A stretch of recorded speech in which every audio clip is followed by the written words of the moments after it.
जय श्री कृष्ण। 18वां अध्याय। भगवान का सुदेव को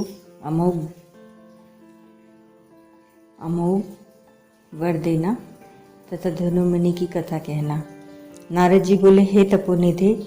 फिर दृढ़धनवा राजा से वाल्मीकि जी ने कहा, क्या कहा वह मुझे सुनाइए। नारद जी के ऐसे वचन सुन नारायण बोले, राजा दृढ़धनवा अपने पूर्व जन्म का वृतांत सुनकर आश्चर्य से मुनि श्रेष्ठ वाल्मीकि जी से फिर पूछने लगा, हे ब्राह्मण, आपके सुंदर वचनामृत का बार बार पान कर मैं तृप्त नहीं हो रहा हूँ, अतः और इसके बाद का हाल सुनाइए।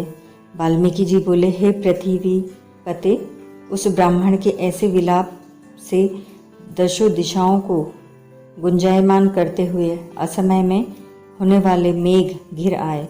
उसके साथ ही पर्वतों को कपाने वाली तथा शरीर को स्पर्श करने वाली तीक्ष्ण वायु चली और अत्यंत कड़कड़ाती आवाज़ से बिजली चमकी। वह मेघ शब्द सब दिशाओं में फैल गया। इस प्रकार 1 महीने तक पानी बरसता रहा। सब पृथ्वी जलमय हो गई, किंतु पुत्र शोक की अग्नि से तपित उस ब्राह्मण को कुछ भी पता नहीं चला।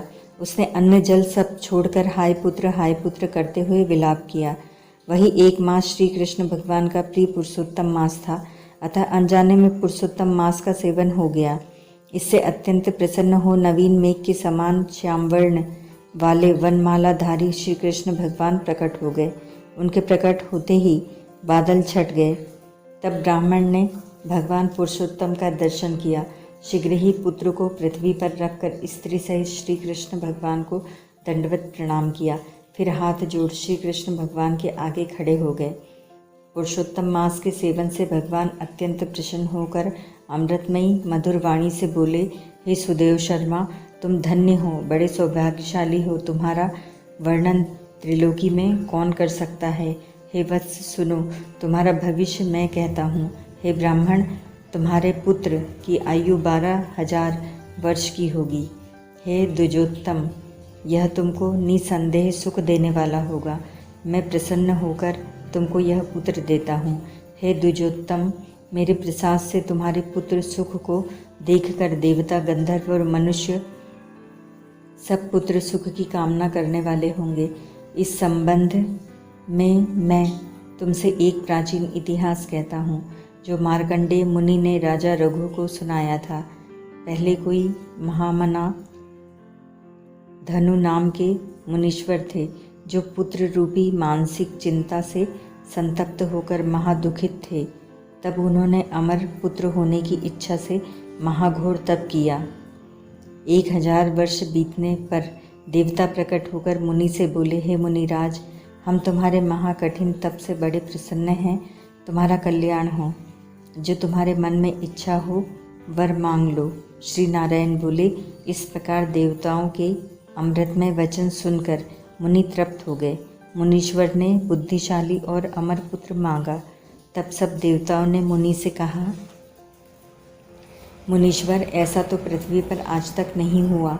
मुनि बोले, अच्छा, कोई निमित्त आयु वाला पुत्र हो ऐसा वर दो।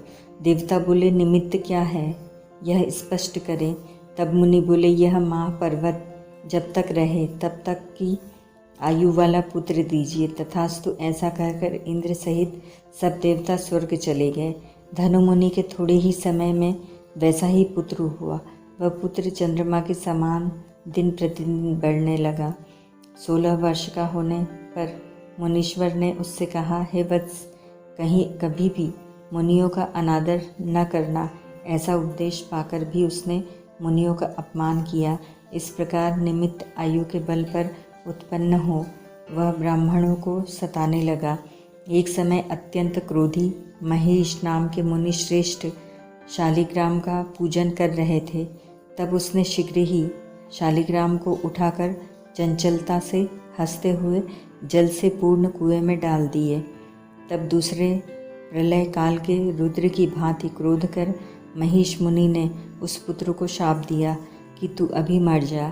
जब वह मरा नहीं, तब अपने मन में ध्यान किया कि क्या कारण है जो यह मरा नहीं। अरे देवताओं ने धनु पुत्र को निमित्त आयु का बनाया है। अतएव महिष मुनि ने लंबी श्वास छोड़ी। उस श्वास से करोड़ों भैंसे उत्पन्न हुए और उन्होंने अपने सींगों से पर्वत के खंड खंड कर दिए। तब मुनि का मदोन्मत्त वह पुत्र मर गया। धनु शर्मा ब्राह्मण ने अनेक प्रकार की विलाप करते हुए मृत पुत्र को उठाया और पुत्र दुख से अत्यंत पीड़ित हो चिता बनाकर अग्नि में प्रवेश किया। इस प्रकार हठ से पुत्र प्राप्त करने वाले मनुष्य किसी प्रकार सुख नहीं पाते। हे तपोधन, गरुड़ जी ने तुमको जो यह पुत्र दिया है, इससे आज तक तुम लोक में प्रशंसनीय पुत्रवान होगे। हे अनध, पुरुषोत्तम मास के महात्म्य से प्रसन्न होकर मैंने तुम्हारा यह पुत्र चिरंजीवी किया है, अतः यह तुमको सुख देने वाला होगा। तुम सदा पुत्र सहित अतुल गृहस्थाश्रम के सुखों को भोग कर अंत में ब्रह्मा के लोक को जाओगे और वहाँ देवताओं के वर्ष गणनानुसार 1000 वर्ष पर्यंत सुख भोग कर फिर पृथ्वी पर आकर तुम चक्रवर्ती राजा होगे और चतुरंगिनी सेना तथा वाहनों से युक्त हो दृढ़धनवा नाम से विख्यात होगे और 10,000 वर्ष तक संपूर्ण पृथ्वी का राज्य भोगोगे। इंद्र के पद से अधिक अखंड बल व ऐश्वर्य होगा और यह तुम्हारी अर्धांगिनी गौतमी पटरानी होगी। इसका गुण सुंदरी नाम होगा। यह पति सेवा में निमित्त तत्पर रहेगी। तुम्हारे 4 राजनीतिज्ञ पुत्र होंगे और एक सुशीला नाम की अति सुंदर महाभाग्यवान कन्या होगी। जब तुम देवता और असुरों को भी दुर्लभ भोगों को भोगने के बाद इस पृथ्वी पर मैंने सब कुछ कर लिया, अब कुछ करना शेष नहीं रहा, ऐसे अज्ञान से मोहित होकर और अत्यंत दुस्तर संसार के विषय में फंसकर संसार से उद्धार करने वाले मुझ विष्णु को भूल जाओगे। तब हे प्रिय, यह तुम्हारा पुत्र उस समय वन में शूप तोता बनकर बड़ के वृक्ष के ऊपर बैठकर बार बार वैराग्य उत्पन्न कराने वाला श्लोक पढ़ता हुआ तुमको ज्ञान उत्पन्न कराएगा। तब तुम तोते का वाक्य सुनकर दुखित मन हो अपने महल में चले जाओगे और चिंता के समुद्र में डूबते हुए अन्न जल आदि सब छोड़ दोगे। तब हे भुसुर, वाल्मीकि मुनि आकर तुमको बोध कराएंगे, जिससे तुम्हारा संशय दूर हो जाएगा और अपने इस शरीर को त्याग कर हरि के परम पद को स्त्री सहित प्राप्त करोगे। महाविष्णु के ऐसा कहते ही वह ब्राह्मण का पुत्र उठ बैठा। दोनों स्त्री पुरुष पुत्र को देखकर महा आनंदित हुए और सब देवता भी आनंदित हो फूल बरसाने लगे।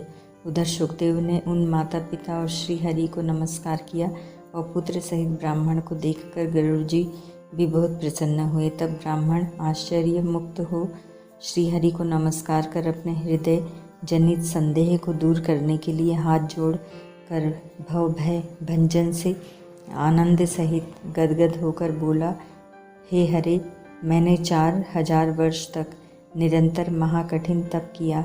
वहाँ प्रकट होकर आपने मुझसे कठोर वचन कहे कि हे वत्स, तेरे भाग्य में पुत्र नहीं है, तो अब उन वचनों के उल्लंघन करने और मेरे मरे हुए पुत्र को जीवित करने का कारण कहिए। ओम तत्सत।